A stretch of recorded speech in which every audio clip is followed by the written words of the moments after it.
And Rob Font shows that next level of the division, he's still viable, not ready to move on yet. I get my jab going to anybody, I land my right hand, they're going to sleep, and that's real.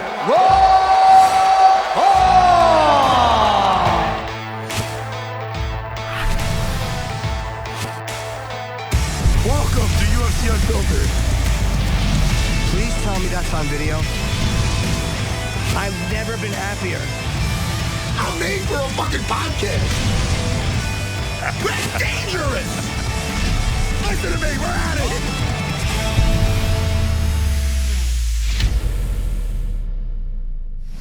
it. Welcome to UFC Unfiltered.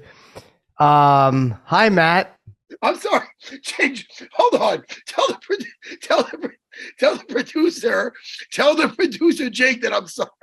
No, I thought that was really good. For those of you just tuning in, which is every one of you, we should start the podcast with Matt screaming, "Let's fucking go!" And then Jake.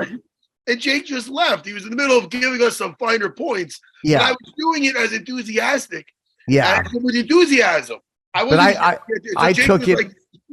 I took it as "get out of here, Jake," and he probably did too. And I wasn't disagreeing with you, even though I like Jake. I wanted to get moving, so I thought you just screamed at our producer. Rob Font will be on the show today, and I want to say, make sure I say his name right. Is it Rinus VK or is it Rinus VK? Jake, if you could tell me, Rinus would be the first option, and Rinus. Rinus. Okay, good. I'm glad I asked. Rinus VK. Okay. We have Louis CK on. No. Rinus VK. Rinus VK. He's a NASCAR racer. Rinus. Yeah. Oh, IndyCar race car driver. Sorry, I don't know the difference between NASCAR and IndyCar and the one they're doing in Vegas, which is what is that one where they fucking ride through the cities? They usually do it in Monte Carlo. Oh, great. Formula One. GTA. I don't know any of it, man. Jimmy, it's amazing. European. It's amazing how much I don't know. Listen, I know. You know. I'm tired, man. I mean, I'm the same way. I mean, I'm very tuckered out today. Yeah, me too, Jimmy. Let's talk about your last 24 hours, and let's talk about my last 24 hours. My last 24 hours was I did 2 shows last night, woke up this morning at 6:45, went and did radio, and then went and did jiu-jitsu for an hour. Oh, you had to throw that. You're not honest if you don't say you did it. You did it. I did do it. Yeah, I was working on taking his back while he's in turtle and the different things that can go wrong. Jamie. Yes. You should come up with if you had your own school, you'd be instead of never mind, it's a bitch. Did you know, Matt, that when someone's in turtle and you stretch out their Achilles and you're pulling them on the back, did you know that you can just grab a choke from right there, but if they roll all the way over, you can kind of kick them out and go into a Kimura? Did you know that? Very interesting, Jimmy. Yes. I don't know if I even see. You're pointing out things. That's right. And I think you're seeing things that are another angle now. Literally, you're finding out about angles and you're finding out about how to distribute your weight. And what happens to do. I like him because. I saw your friend Andrew today. He says hello. I saw him on the way out. If something like doesn't go the way you want, what you have to do next, like, hey, if you're rolling over and this guy doesn't go, this is what you do. If he goes over too far, this is what you do. So you don't panic if it doesn't happen the way you think it's going to happen. Listen, a lot of problem solving in That's that. Right. Yeah. I'm happy. I'm happy you're training. If you didn't do that on the same days we did this, I'd go in there and surprise you like I was going to do. I would like that, but both of my jiu-jitsu days are the days we do this, and my Muay Thai days are Tuesday and Thursday, and sometimes jiu-jitsu on Friday class. Well, you had a wrestling class, no one's going to see you. You understand? Yeah, no, I don't do wrestling. Yeah, listen, hey, my turn. You know what I did yesterday? What? Oh, you know what? I hate when people do that, and I do it all the time. Guess what I'm thinking? You don't know. You don't have fucking psychic ability. All right, listen. I have my suspicions. You're not an X-Man. Oh, you do? What do you think I did? Maybe you looked at my Instagram. I did not. I did see some of your daughter's match, I believe, on Instagram, which was very interesting. They come up in weird order sometimes. I know, but did we talk about that? I think we did. Yeah. But I was watching that. So proud of her. Is that where she got into mount? Like she got on top of the other girl's chest really fast and then just jumped into mount. It was very impressive. Yeah, watch how she mounted. I actually taught it recently. It's a weird way to mount. I don't think anybody usually really does it that way. It's like because usually you face the legs. You know, you could bring the leg over, time to loop the leg over, or bring the knee across the belly. There's a lot of ways to mount that way. It's traditional. This way is a little different, where it's like you almost kick. You lean your weight with your far leg, and your leg that's closest to your partner is light. So you lean your weight on your partner, and you kick your leg over. Now, if they go to grab it, you go for Americana, which is a shoulder lock. So you see my kid do it systematically. She throws the leg. The girl goes to block. She goes back for the Americana. The girl hides the arm. She threw the leg back over and mounted. It was very, Jimmy, I can't even tell you how pleased I am with her performance. It was and the fact that she was, she was nobody in the division. She's 14. It's her second tournament. And, she went for a kid older. 16, right? Yeah. 16 blue belt. All right, we talked about it already. I'm done. That's the proud papa shit. But that's okay. All right, listen. We had Rob Font coming in, but see, I had to brag about my kid. I didn't tell you what I did in the last 24 hours. What'd you do? I will tell you after this interview with the great Rob Font. Yes, he is fighting Saturday. He's fighting Sandhagen, which is what a great fight. It's kind of a last minute. I want to ask Rob when he actually took this fight. I'll ask him right there. I won't tell you what I'm going to ask him. I'll just ask him. Hey, Rob, how you doing? Right now. Hold on, how you guys? Hey, Rob, when did you guys are fighting in the catchweight? What weight are you fighting at, and when did you actually accept this fight? It was that last week Thursday. Oh, okay. Yeah, we got the call. We obviously we're supposed to fight in Boston, so we lost 2 weeks. We asked for a couple of things. The UFC said no to a couple of things, said yes to a couple of things, and we got to fight. Okay. And what weight are you fighting at? 140. Yeah. Okay. Well, listen, man.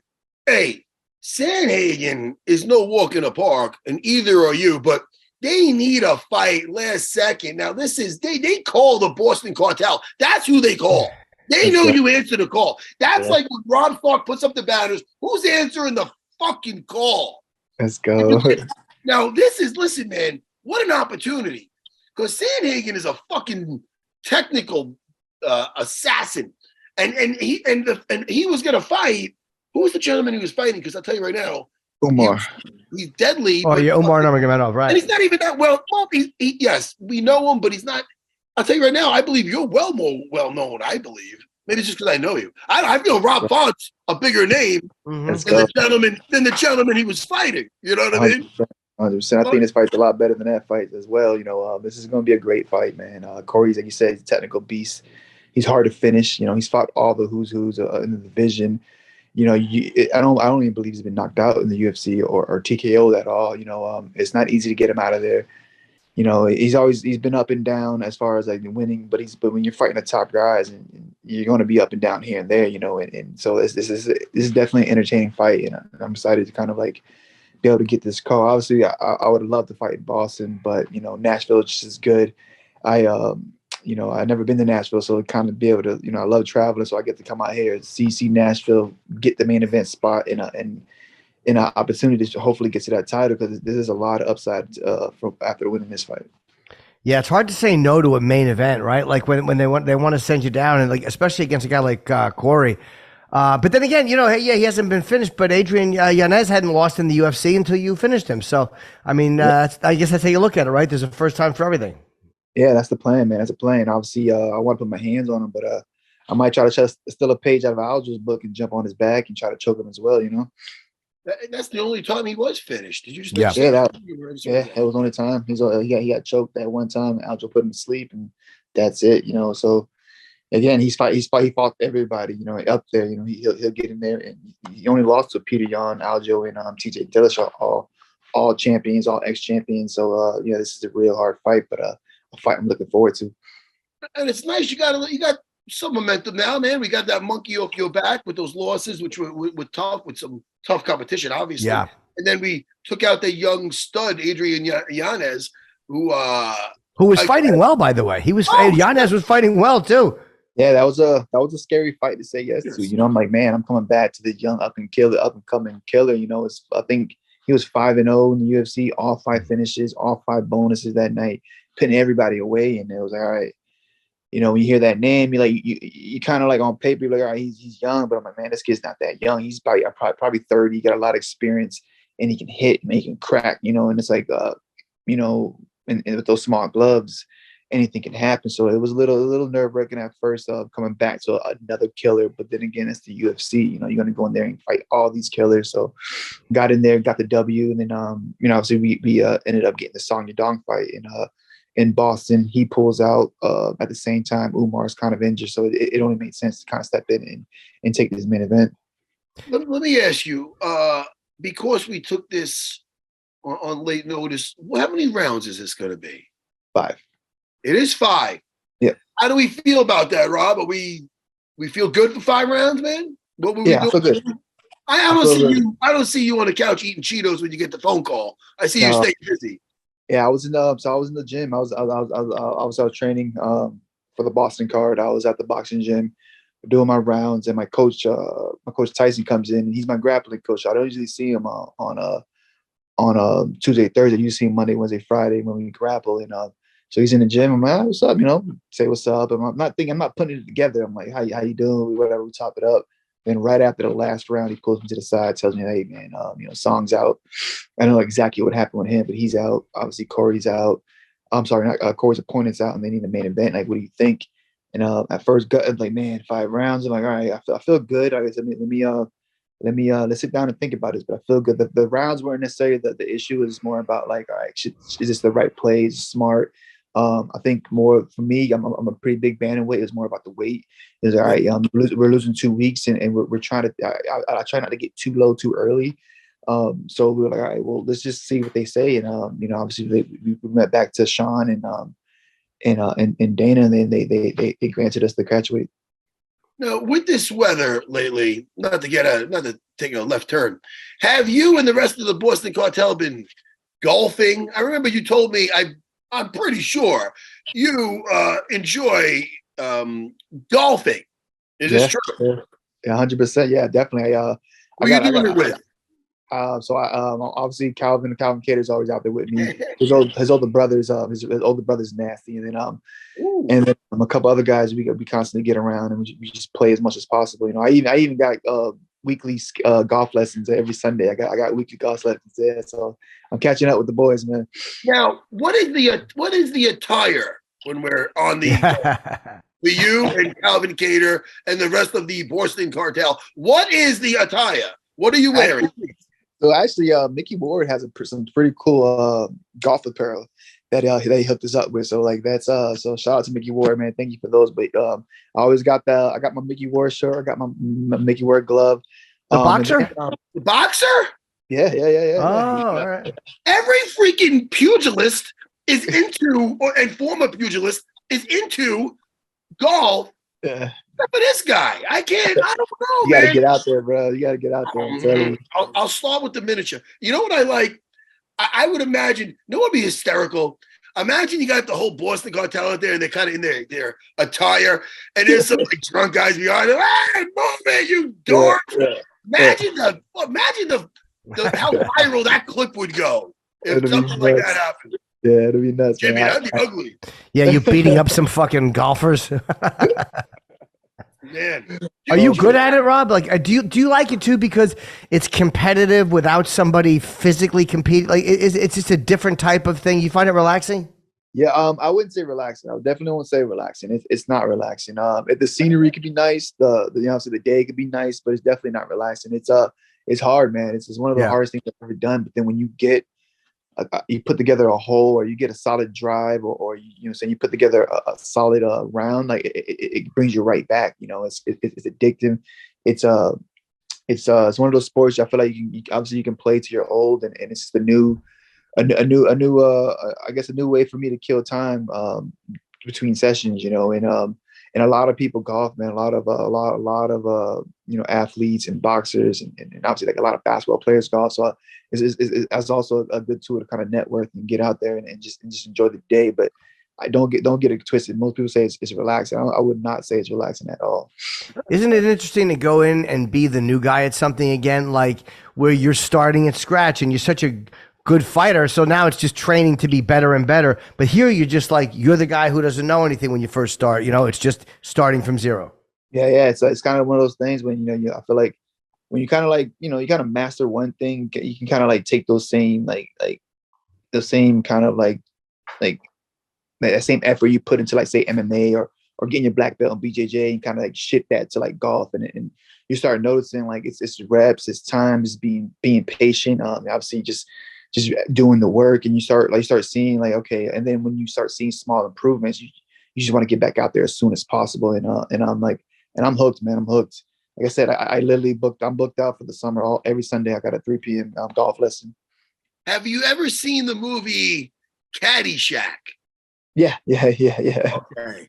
That's a good movie. And that movie is like a classic. And it at the time did so like it didn't do well. I think I'm gonna say I'm pretty sure on a documentary I saw that the guy killed himself before the thing became the cult classic that it is. Not even cult classic. It's very popular. Yeah. Jimmy, is that true that he killed himself? Who, the guy who invented golf? No, you are way off. It just shows that you don't listen to me. I am listening. The guy who made producer, Jake the producer, look up the director of Caddyshack. Did he kill himself? Oh, that I don't know the answer to that. These are fun facts that you learn on UFC Unfiltered, Jimmy. Yeah, I don't know that. I know how he feels, but I mean, I don't. Jimmy wants to kill himself by working with me. Hey, let me ask you, Rob, you or Calvin? I don't want you to brag and boast, but who's better on the golf course? I'm catching up, man. I'm getting. You are catching up. I'm catching up, man. Him and my boy Rico the Shield that actually was just on the Ultimate Fighter show. Yeah, so he's a good golfer too. So Rico the Shield is a real good golfer. So it was me, him, and my manager and Coach Tyson. The first time I got out there, and it was me and Calvin versus Rico and Tyson, and we lost. But I messed up the whole thing. But from there, I just started coming back. But now I'm catching up. Depending on what day and what mood Calvin is, I can compete with him. So, but the end goal for me is kind of I just want to be able to talk shit and compete with his older brother, because his older brother just destroys us, man. I just want to be able to kind of be really not just oh yeah, Rob's here, really compete and kind of give these guys a solid round. But I'm catching up to Rico, I'm catching up to Calvin, and it's fun, man. Harold Ramis, by the way, sorry, Matt. Harold Ramis was one of the directors of Caddyshack, as well as a guy named Alan Arkush. I guess they did it together. And Harold Ramis died in 2014, and Alan Arkush is still alive. No, Douglas Kenny either fell or... Who's Douglas Kenny? What? He co-wrote the movie. Oh, co-wrote? He said directed it. Stop looking your own stuff. I don't know who. I don't listen. Yeah, co-wrote it. I don't know who. I don't know. The guy who made it, I heard. It could be the director, the producer. The guy killed himself. I'm telling you. Can we look up Douglas Kenny when you're done? Let's not bother poor. Sorry about this, Rob. I'm just dying to know now. You guys made my day. This is so entertaining. Rob, fuck. Hey, man. Dude, this fight game, dude, it's so fucking crazy. And it's a lot of it is about opportunities, stepping up when stuff like this arises. Yeah. So, listen, there's always the danger of not being the victor. But shit, man, you take out Cory Sandhagen, and again, it's really not that you guys can't grapple. You can grapple, and you say you might take. Who knows where you want to go with this? But man, are you skilled standing up? That last fight with Adrian, that was something else, So, shit, dude. I just on paper, this even has me more excited than his previous. I think it's going to be a fight of the night for sure. I think obviously Sean and Dana knew exactly what they're doing when they called me, and they know I'm going to bring it. I'm going to bring the fight, win or lose. I'm not going to quit on myself. I'm going to be there the whole time and pushing and trying to finish the fight. I'm trying to finish fights. I don't want to just go out there and win decisions and get my hand right, which is obviously the end goal. But the little cherry on top is that finish, that right. You know, I don't want to have to explain my fights to people. You know, like if you watch a Raw fun fight, I want to be like, okay, yeah, it's simple. He puts his hand on that dude, that guy goes to sleep. You know, like I hate like explaining why I was doing this and why I was doing that, and like, no, just make it real simple. It's simple. I put my hands on him and he went out. Yeah, you don't want, and you also don't want any. A lot of times now with the judging, you know, everyone has an opinion, especially if it's a split decision. You want it decisive. This is what happened, and there's no room for interpretation. 100%. You know, obviously, you know, my strengths are more short, more towards the striking. But I think people are going to be surprised when they see me actually grab, and you know, and I feel like he's going to bring it as well. You know, he mixes it in well. So if he does give me the opportunity to jump on his neck or get to his back, I will jump on it. And in that Yanez fight too, your striking was so good. Your jab was on point. And his was so solid as well. What did you catch him with? You hit him you rocked him, and then you finished him shortly after. What was it that caught him that really rocked him? So we kind of got into like a clinch, and I kind of like hit him with an uppercut leaving the clinch, and I sort of rocked him. From there, I hit him with another right hand, and then from there it was kind of a barrage of hooks, uppercuts, and jabs, and then the last shot was a kind of like a big kind of like uppercut hook, and I just put him down and obviously jumped on him, ground and pound, and the ref pulled me off. Doesn't that feel great to be out of there early without taking a tremendous? You took damage, but you didn't take a tremendous amount of damage. Isn't that nice? It's the best feeling, man. Get in, get out, you know, and then enjoy the state or town or wherever you're at, and with the win. And it was great, man. They had the place was insane. And Miami was crazy. They had everybody was out. They had Kid Rock. Donald Trump was there, you know, a million football player, basketball. It was crazy. The place was insane, and then to go out there and finish and feel that, and also to feel that crowd, man. I haven't fought in front of a crowd forever, like since 2019. Everything else has always been at the apex. To kind of to kind of feel that crowd was another kind of another obviously bonus and a boost, and it just gives you that energy, man. And I loved it. Is there anything you want to do when you're in New Orleans? Oh, sorry, Nashville. Sorry, Nashville. I was looking at stuff. So we actually we came out a little early, and we got a Airbnb at a farm, probably like 25 minutes from Nashville, and we hung out there for a couple of days. And the owner of the farm had a driving range on his property, and he was telling me about a couple of courses that are pretty famous out here. He was trying to say he can get us on, so hopefully we can golf. Definitely want to get to like some type of country bar or concert or something. Me and Calvin and my fiance have been playing a bunch of country music, so we're catching up and really trying to experience it. But just kind of like really enjoy the city. If I can get on the course, but just keep it basic, and just hang out in downtown Nashville. Yeah, just go to some bars. Yeah. How's your baby daughter doing now? How old is your daughter? Oh man, she's great. She's about to be 8 months. Oh, that's a lot of that's when the personality around 6-7 months, right? Yeah, she's starting to wave. She's starting to she's doing this new thing where she's sticking her tongue, kind of laughing at me and showing me her teeth. So it's pretty cool, man. Like she makes fight weeks so much easier. And like people are like, bro, you got a baby, it's gonna be crazy. Like, no, she was like a bonus. It made it so much easier. It brought the team together. It brought me and my fiance stronger. And it's just like and then obviously, having her out there in the media day and all that it's just so cool, man. I'm just so happy, Does it help you, like, because you have to focus on that as well? Some guys like distractions because it keeps them from obsessing about the fight, and some guys like no distractions. Does it help kind of keep everything in a perspective, or you just don't think unnecessarily about the fight because you're concentrating on other things in life? 100%. You're having a baby, and it's just, for me, I think it just kind of like really has me in the moment. Like really being there and paying attention to her, getting off my phone, not watching Cory's fights or like going on Twitter and seeing all the comments about whatever. Just like I'm just there with her. Like in the day and the weeks go by quick. Or the fight week goes by quick when she's there. And this is my second camp and with second fight with her. So it's great, man. And then obviously just watching her grow and her little smile, and it's just awesome, man. It's great.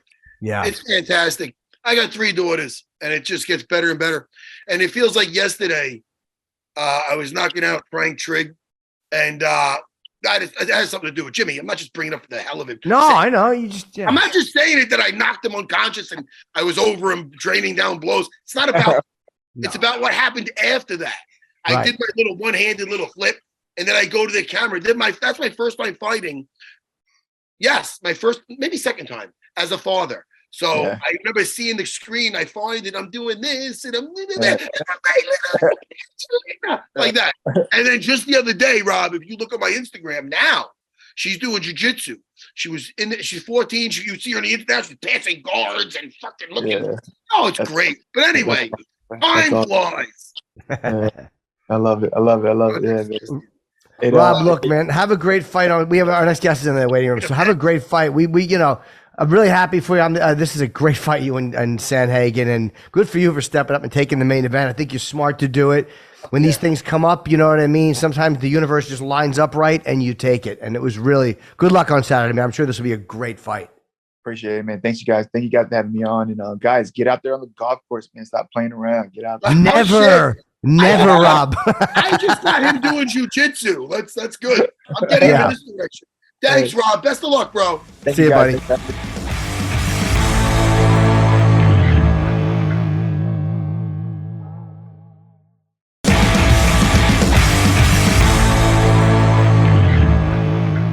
Great, man. Yeah, the people love golf, though. Matt, they love it. Got to be something to it. You know what I mean? 100%.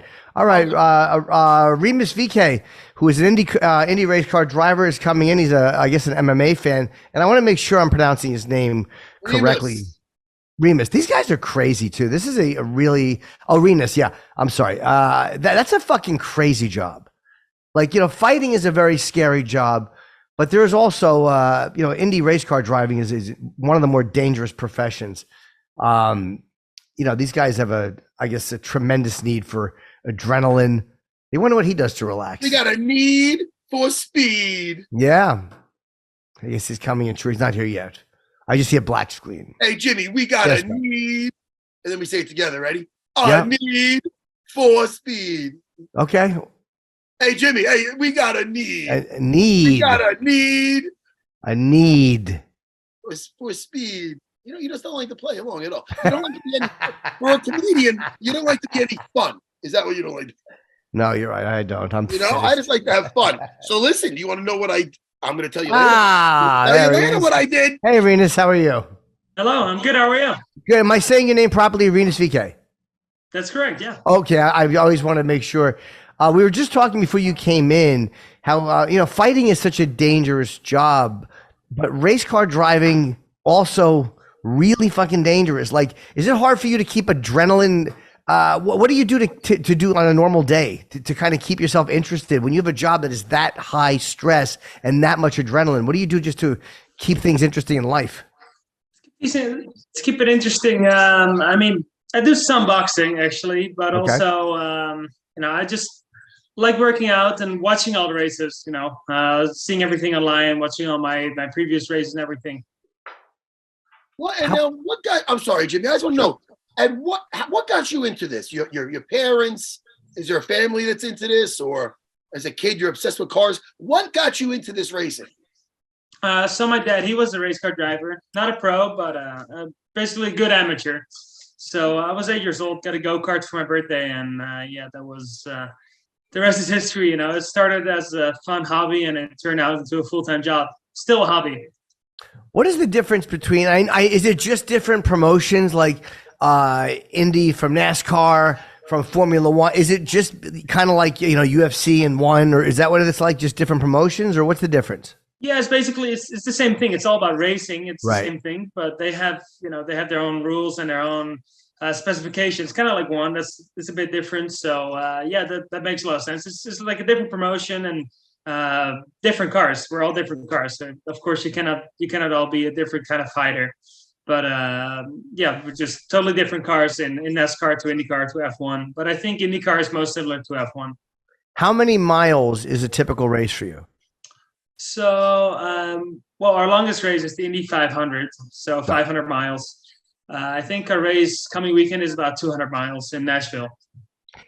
And when you're doing it, will you have to guys go in and make pit stops? How long do you drive before you know it's time for a pit stop? And how long do they actually keep you in there, and what do they do?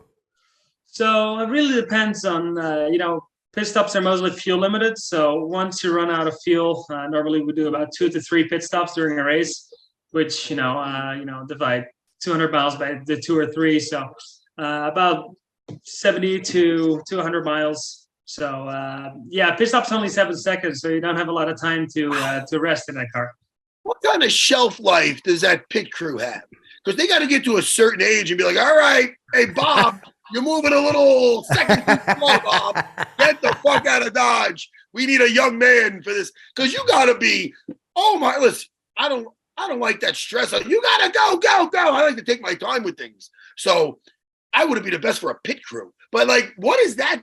What is the requirements? Obviously, they have to know how to change a tire. That's the worst thing. But, more than that. But how does that work? I know that sounds like a weird question. They're actually still pretty old guys, to be honest. They're most of the guys are like 40s, 50s in my pit group, because they're also mechanics. They're also the mechanics. So they kind of do 2 jobs, but they're fast. We have basically my personal trainer does their training too, so they train with us, and they got to be very strong. For me, when I change the tire, it's strong for my arms. I struggle doing that, and they are good at it. So.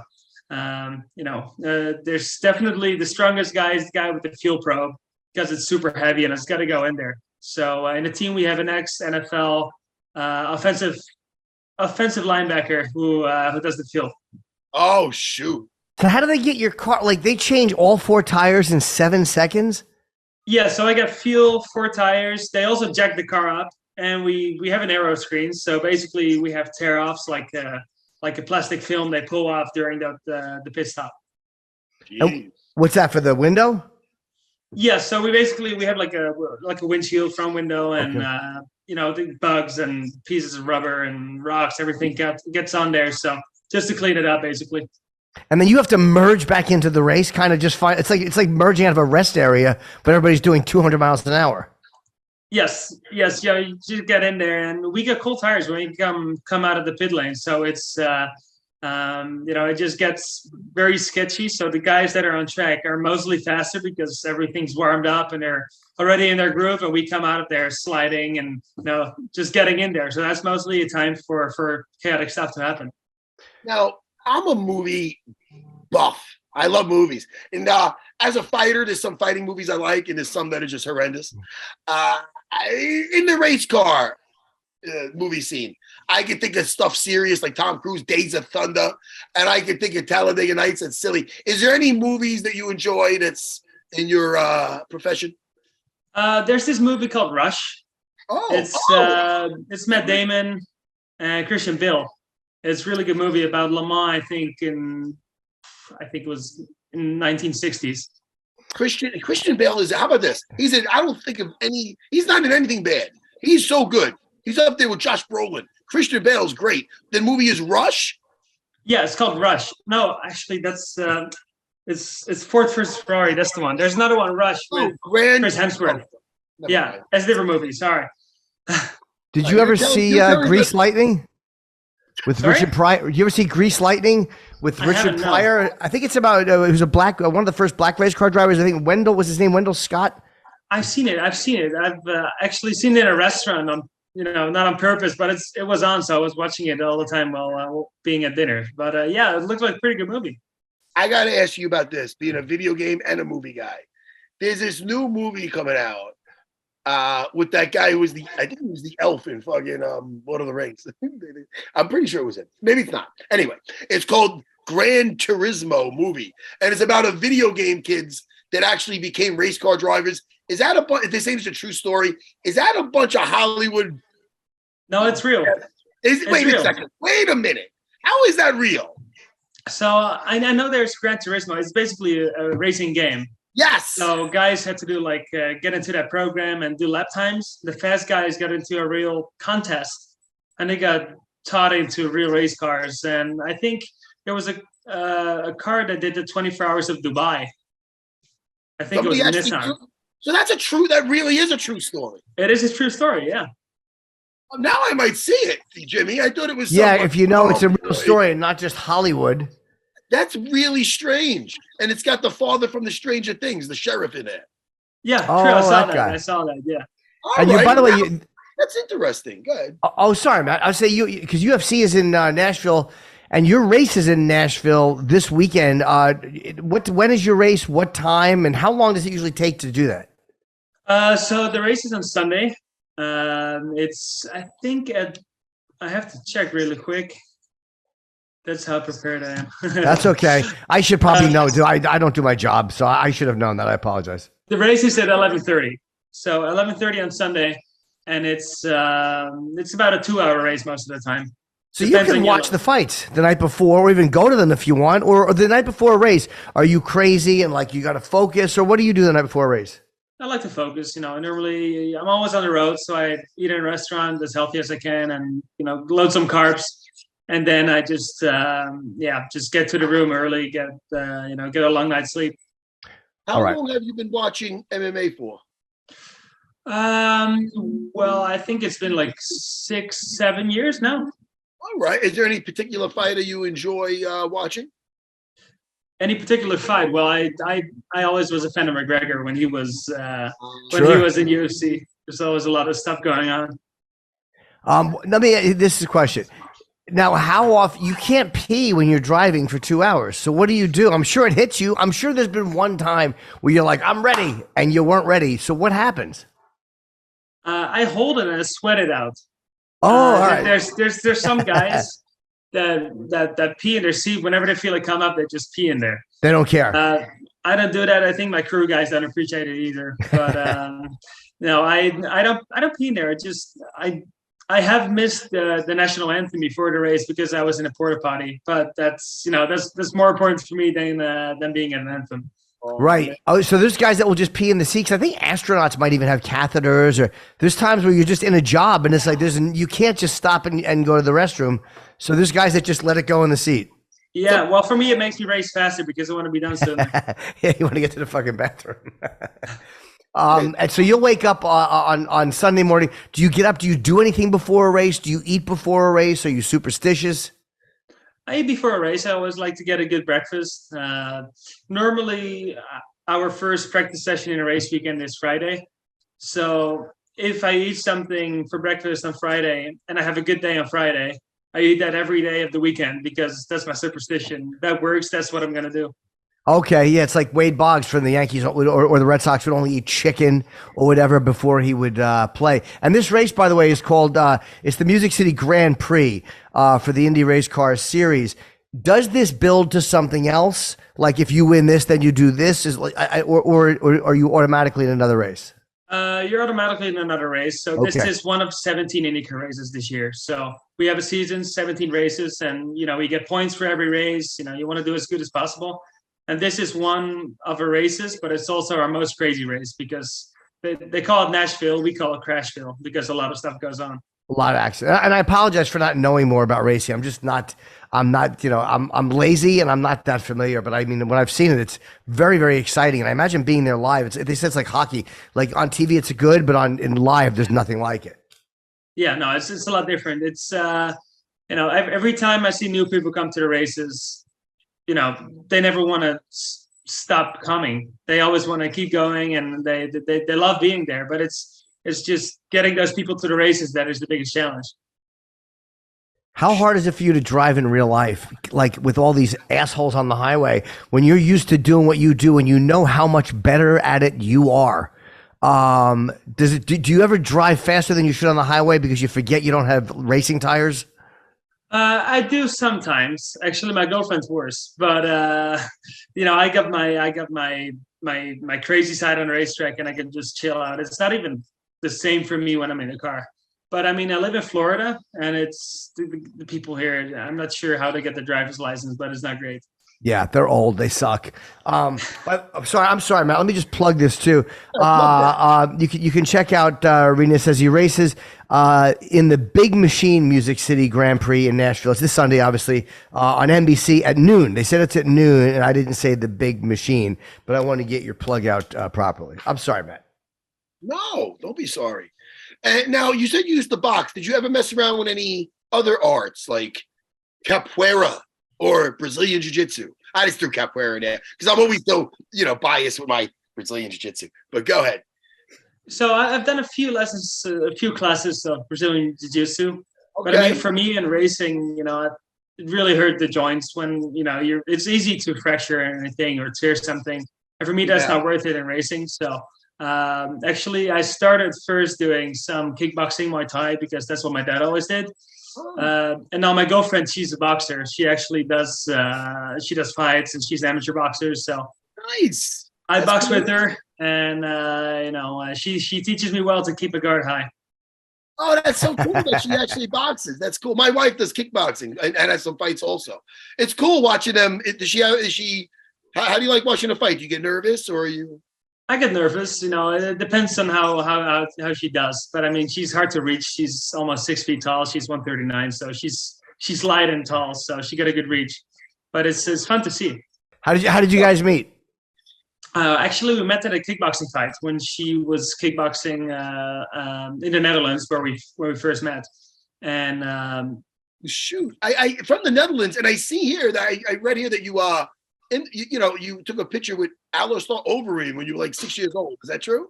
Yeah, that's true. That was in Thailand, actually, in Pattaya, Thailand. So my dad was co-owner of a Muay Thai gym there. So for the K1 fights, they all stopped there to do camp. Talk about it. Can I say that it sounds to me you came from a pretty cool dad. He was an amateur race car driver. He's a Muay Thai fighter. I mean, what is going on here? I mean, those are the two sports. Those are the two sports in our household. It's either kickboxing or racing. And, I chose racing. Is your dad from Thailand originally? Are you from Thailand? No, my dad is Dutch, but he, many of the Dutch fighters went to Thailand for Muay Thai and do that kind of stuff. So he was, he had his own business and everything, but he was kind of the outlaw that didn't have to make his money to get out on the streets, basically, in boxing. How many races will you do a year? Like after Sunday, do you get time off, or how long is the break before the next one?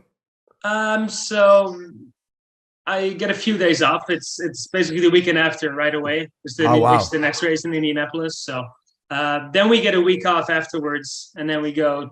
We get 3 races back to back. So it's pretty crazy schedule. So it's very important to recover well between the races. What is the off season for you? Is there a time where it's like the NFL, like, all right, there's a few months where there's no football. Is there an off season for racing, or is NASCAR on a totally different schedule than Indy and Formula One? Are you guys all doing it at different times? We're kind of in the same season, but I think the IndyCar season is kind of the shortest. It's about 6 months. Okay. And then we have a 6-month off season. Of course, we're sometimes testing IndyCars, but for me, that's mostly the time where I can, work on my fitness, have an actual schedule I can follow because I'm not going to races all the time. So that's basically my time where I can relax a bit and also focus on building more strength. Well, what you do is fascinating, man. It's a very, very, as watching, it's so, as an outsider watching you guys drive 2 inches away from each other at the speeds you're driving, it's really terrifying. You have a terrifying job. Yeah, well, that's what makes it so awesome. The risk is just, it makes you feel alive. I think it's the same in fighting. Yes. Jimmy. Yes, sir. I'm getting pumped up. Is that how you say with comedy? Not really. But no, not at all, because I have no physical risk. The thing is this, we could literally die and you could just emotionally die. I could die, kind of in a way, socially. I could socially die, but it's a lot different than a fighter getting punched or a race car driver hitting a wall. Let me plug this one more time, Rinus. The Big Machine Music City Grand Prix in Nashville. It's this Sunday, the 6th, on NBC at noon. And don't forget that the fights are Saturday night. I appreciate you joining us. Thank you so much. And really fascinating, man. What you do is such an interesting way to make a living. And good luck on Saturday. I'm Sunday. I'm going to watch now to see if you pull it out. Yeah, thanks for having me. I'm excited. Hopefully we can stay out of Crashville and win in Nashville. All right, buddy. Good luck and have a safe race. Yeah, thank you. Okay, take care, man.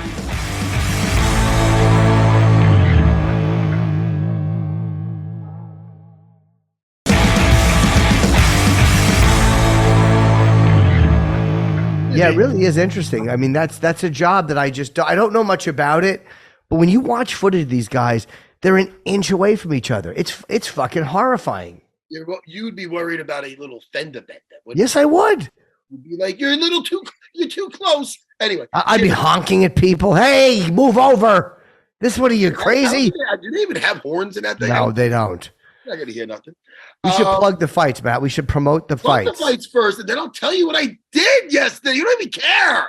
This Saturday, I do. August 5th, 6 o'clock on ESPN and ESPN Plus is the prelims. 9 o'clock on ESPN. ESPN Plus is the main card. And that is of course, Sandhagen against Font this Saturday night. Well, listen, man, thank you guys. Wait a second. Oh, wait. You got to First of all, I'm looking at you're a son of a bitch. I have to tell you what I did. I know. Also, What did you do? Yeah. You got the wrong picture on this thing here. You might have had his, because listen, Sean. I had the wrong picture. No. I'm going to tell you here on the prelims, second fight. Sean Woodson has a new opponent, and that new opponent, he has a different picture than the guy. He's one of your guys, Dennis. He's fighting Dennis Bazooka. Dennis Bazooka, right? I've seen my Instagram recently, and I reached out to the UFC about this. I don't normally do that. I let these guys, managers, do that shit. Sure. I really like this kid. He was on the Contender Series. He had a tough fight that it was a barn burner, but he was still having the effects of COVID at the time. COVID hit him bad and had his lungs bad. And then he had another fight where his dance partner was doing kind of just stalling his game. It wasn't the best, but I felt it was more of the other guy that was just not the best dance partner. This has the fight for fireworks. Dennis Bazooka, he's 26 years old. His last fight, he got I believe a TKO. The one before that, rear naked choke, or vice versa. And he's a very entertaining young fighter, and he's a very good kid. What I like about this Dennis Bazooka, he's from Staten Island. Yep. And, he wanted to join our team. He was over at Law MMA, and then when he came to my school, he'd be on that side of the room with the white belts, with that gi on, until he earned his stripes, literally, until he was able to take that gi off and just join the other side of the room. And he put his time in. He didn't cut any corners. Right. I like this kid, just like Nas, who was just in there doing some damage. He's another one of the new young guns that's going to be a force. So I'm looking forward to seeing him fight. Okay. That's great, man. Yeah, congratulations. I was very happy to see that. You son of a bitch. No, I was. Actually, I was very happy to see I thought you were saying then goodbye. Really? No, I want to promote the fights. Let's see. We got Sandhagen, Font, co-main, great fight. Undefeated Tatiana Suarez against Jessica Andrade, who's dropped a couple of fights recently. She got subbed by Blanchfield and Jonan. She lost. I seen when I was in fight. Vegas. When I was in Vegas, I seen her when I was sitting down. She was like a couple of rows like behind me, and I seen her. And I was sitting there with my wife, and I seen her. And when I looked, she was looking the other way. So I wanted, sometimes when you see them and you have them on here, you don't want to be like, oh, I seen the person in person, and they didn't. Yeah. So I'm trying to look on my shoulder and be like this. Look, this is what she would see. Look. Oh, very friendly. I got you, but I don't want to be creepy, so I don't want to keep looking. I understand. You don't want to be staring when she looks. Hello. Good evening. Yeah, it's just. I don't want that. No, so why would you? I do a look. No. Of course. Okay. Anyway, so I didn't say hello in person, but I meant to. Jimmy. Kennedy and Nzechukwu against Dustin Jacoby. Diego Lopez against Gavin Tucker. Tanner Bozer against Alexa Kammer. And Ignacio Bahamondes against Ludovic Klein. What a great card this is from top to bottom. Great night. How much of the comic in you when Rinus doubled down on his not Nashville, Crashville line when he goes, and then tune in to say, and he's a very nice gentleman. Don't be a prick. And very nice. Don't you be a pro. I'm testing you, Jimmy. I won't. He goes, okay, very, very nice meeting you guys. Make sure you tune in to see if it's Crashville or Nashville. Did you just want to go, oh, wait, hold on, Rinus. Boo! Boo! Is that what you wanted to do? No, I just, Jimmy, let me tell you what I did yesterday. What?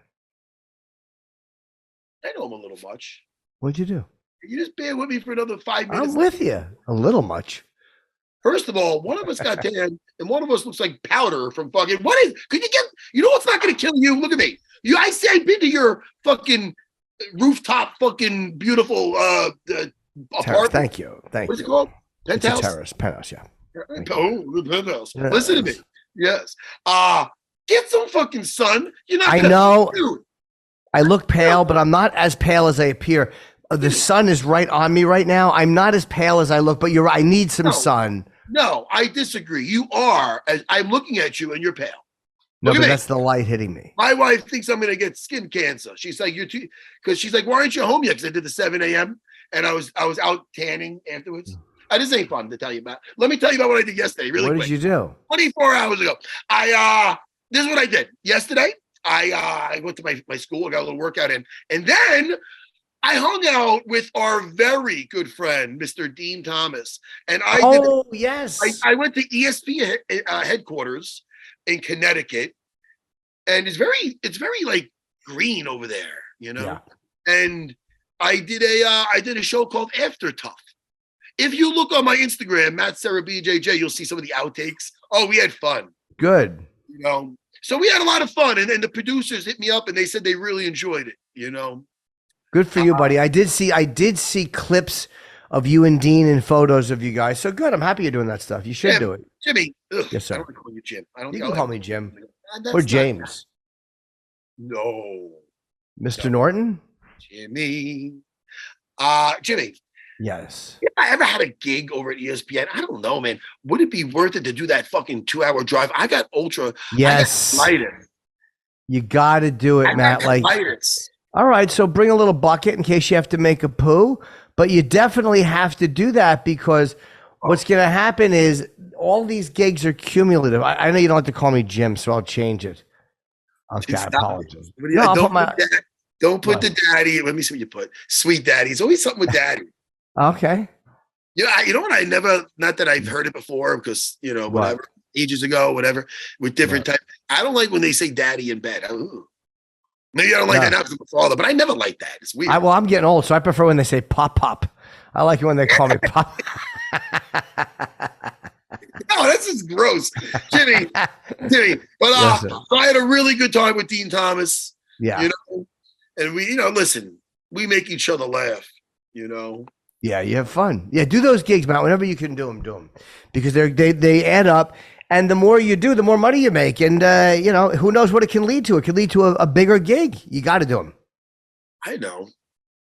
All right, we'll see. We'll see what happens. They're great. All I do is, I like that fun. All right, what else we got, Jimmy? What else we got? What's in the box? Are we picking I want to promote tonight. I got a 7:00 show at the Fat Black Pussycat. Been selling out every week. Ooh. Around the corner from the Comedy Cellar. And August 12th, I might go to some bare knuckle fights when I'm there. August 12th, I'm going to Albuquerque, New Mexico to do a gig. And then September, I don't remember. It's in September 28th, maybe. I'm in Toronto at the Comedy Festival. So, yeah, I have to go to UPS now and return a fucking Phillips Hue light. And that's my day. And then I go down to the Comedy Cellar. Oh, that's fun. That's fun, Jimmy. What I'm going to do, I'm going to go in my yard, get some more vitamin D because that's what I do. I know. Put some water in my pool. Now I'm just telling you about my whole day. Sure, I'm curious. Put some water in my pool, maybe a little bit. I sound like a little nipple. And then Jimmy, I teach the master's class. What belt is that? Blue belt and better? It's any belt, but it's not masters as in their masters. It's masters as in over 40 and over. I see. Okay. I did that 40 and over class at 7:30. Before that, I think I'm going to roll my wife and daughter. That's nice. It's good, man. We live this shit. Do you have the gi on all the time? No, I take it off too. How often do you wash your gi? I leave the. Oh, dude, you nasty fuck! You better wash that thing every day. You'll be losing. I do every day. Every day. You don't skip a session, Jimmy.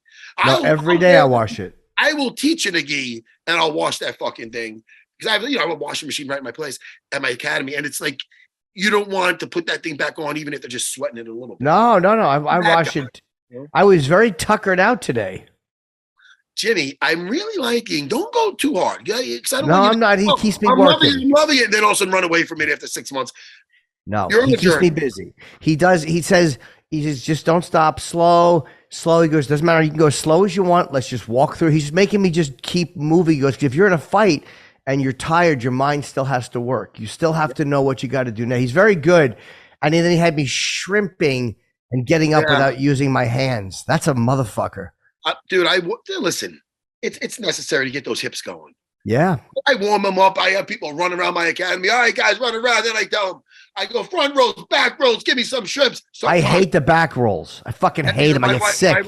My wife hates it too. She gets a little nauseous. I get very nauseous. I did one class, do the front rolls, and I got to do back. I'm like, what the fuck? Made me nauseous. Front rolls, back rolls, give me some shrimps. Jimmy, I will see you. I will see you soon, my friend. Yes, buddy. Have a good weekend. I'll talk to you this weekend. And good luck to Dennis on Saturday. Fuck yeah, thank you. Right, bye, everybody. Goodbye.